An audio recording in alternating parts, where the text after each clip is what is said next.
Step 2 in the process is what is a pivot? A pivot is nothing more than a change in direction of price. When you compare previous candles to themselves, you can see how in this case, you can see how it had traded down and then it had turned and come up and kind of created a V like in pivot.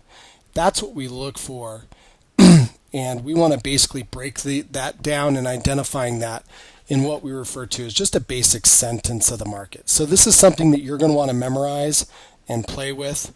In this case, when we compare these two candles that we're going to show you here in just a second, what you'll notice is that we have higher highs of the wicks, and then we also have higher lows of the bottoms, and then we have a closing price above the previous candle high. So let's go through that example again just to make sure that we understand it. You have higher highs and higher lows with a close above the previous candle high. And the previous candle high was down here. This would be a pivot. This could be where we see a change in direction in the market, and then as we see it continues to move higher at that point.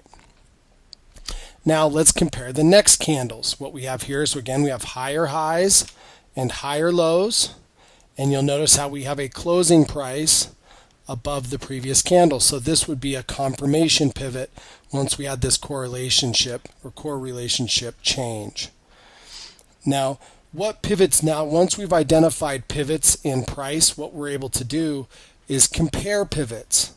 And let's talk about comparing pivots. So if you can see this pivot up here at the left, this first pivot, and then we had a pivot to the downside or pivot back to the upside here, that would be a lower low than our previous low.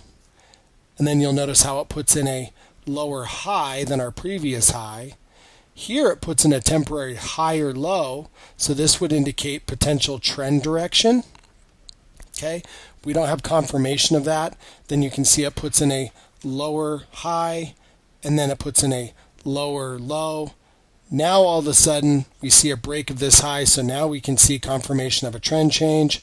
Puts in a higher low on the pivot, then puts in a higher high as well as a higher low, and then finally puts in a higher high. So whenever we're looking at comparing pivots or comparing trends, once you identify your relationship, or like we discussed as it relates to our sentence, that can give us an indication of what the actual direction is or the change of potential direction when we're looking at particular price action. Thank you.